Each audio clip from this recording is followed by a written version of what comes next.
Why the West fears Ibrahim Traoré, the young African leader breaking the rules. Have you noticed it? Everywhere you turn, from breaking headlines to viral social media clips, one name keeps surfacing again and again: Ibrahim Traoré. But who is this young man shaking the foundations of power? Why is the West, yes, the mighty West, watching him so closely? With caution, even fear? And what makes Ibrahim Traoré not just a leader, but a symbol of a new African awakening? This is not just the story of a young soldier who rose to power. This is the story of a revolution led by the youth, fueled by purpose, and feared by those who've long benefited from Africa's silence.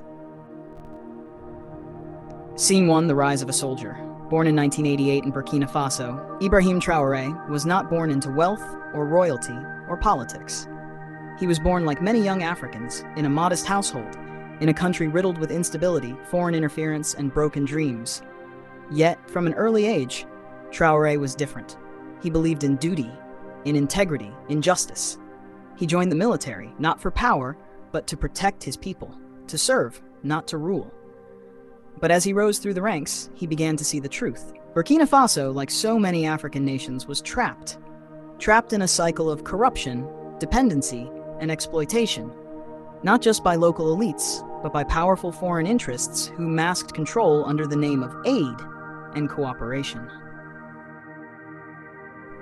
In 2022, Traoré did the unthinkable. At just 34 years old, he led a military coup, ousting the sitting president and taking charge of a country in crisis. To the West, it was a threat. To Africans, it was hope. Hope that maybe, just maybe, someone finally had the courage to break the rules of the broken game. He wasn't backed by multinational corporations. He wasn't handpicked by foreign ambassadors. He wasn't seeking applause in Western media. He was backed by the people. Students, farmers, soldiers, mothers, children in the streets chanting his name, not because he promised wealth, but because he promised dignity. Scene 3. But here's the part the media doesn't want to say out loud. Why does the West fear Ibrahim Traoré? Because he's not playing their game. He's rejecting their economic strangleholds. He's calling out their military presence that claims to protect, but often exploits. He's demanding sovereignty. And that, to those who've grown used to controlling African nations, is terrifying. Traoré doesn't ask for permission. He speaks boldly at international platforms, calling out hypocrisy, demanding respect for Africa, and pushing for unity across the continent. He's aligned himself not with the West, but with African nations seeking true independence, nations that have begun saying enough to exploitation. And that is what they fear. Scene 4, a new kind of leader. In a world of polished politicians and rehearsed speeches, Traoré is raw. He wears military fatigues. He walks among his people. He speaks like a man who has nothing to lose and everything to protect. He refuses luxury. He cuts down unnecessary government expenses. He eats what his people eat. He sleeps where his soldiers sleep. This isn't just politics. It's a movement. One that says African leadership should serve the people, not foreign interests. One that demands accountability, justice, and vision. For too long, Africa's leaders have been trained to think like managers of poverty, not architects of prosperity. But Ibrahim Traoré dares to think differently, and that scares those who benefit from Africa staying exactly where it is. Scene 5, the youth are watching. Perhaps the greatest fear of all, the inspiration Traoré sparks in Africa's youth. Because he isn't just a leader, he's a mirror. He shows young Africans that they can lead, that they can challenge systems, that they can take back power, and that they don't have to wait until they're old and compromised to make change.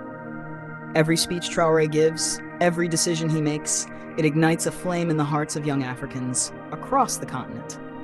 And when the youth rise, change is inevitable and irreversible. Scene 6, the legacy he's building. Under his leadership, Burkina Faso has begun a radical shift. He has prioritized local industries, land reform, and security rooted in sovereignty. He has cut ties with foreign military bases that failed to protect the people. He has called for a united Sahel, even proposing a federation with Mali and Niger, a bold move toward African solidarity and economic independence. He speaks often of Pan-Africanism, not as a theory, but as a living, breathing mission. Not since the days of Thomas Sankara has a Burkinabe leader stirred such emotion, such pride, and such urgency. Scene 7. The West's Playbook. Let's be clear. The West doesn't always use bombs to destroy threats. Sometimes they use narratives. Already, Western media has begun the familiar script. Dictator, populist, dangerous. But who writes those headlines? And why do they never use those words for leaders who steal from their people but obey foreign powers? Why is a young African leader demanding sovereignty labeled dangerous but foreign troops occupying African soil labeled helpful? The fear isn't about democracy, it's about control. And Traoré refuses to be controlled. Scene 8. This is about us. This is not just about Burkina Faso. This is about Africa. This is about reclaiming our dignity, our destiny, our development. Ibrahim Traoré is just one man, but he is a symbol of what's possible when we stop waiting for permission to rise. He shows us that Africa's future doesn't need to look like its past, that we can lead ourselves, feed ourselves, defend ourselves, and define ourselves. For decades, we've been told we are poor, powerless, dependent. But what if that was never true? What if all we needed was a spark, a symbol, a leader who dared to say, "No more," a call to the people? And so now the question is not what Ibrahim Traoré will do next. The question is, what will we do? Will we let the fear campaigns win? Will we allow outsiders to choose our leaders, our futures, our fate? Or will we rise? Will we, like Traoré, dare to break the rules that were never made for us? Will we demand leaders who serve, not steal? Leaders who build, not beg? This is a call to every young African watching. The time of waiting is over.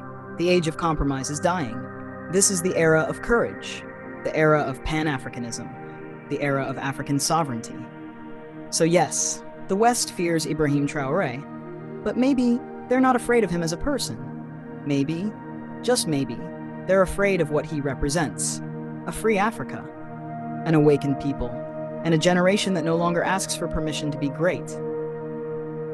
This is bigger than politics. This is about identity. This is about legacy.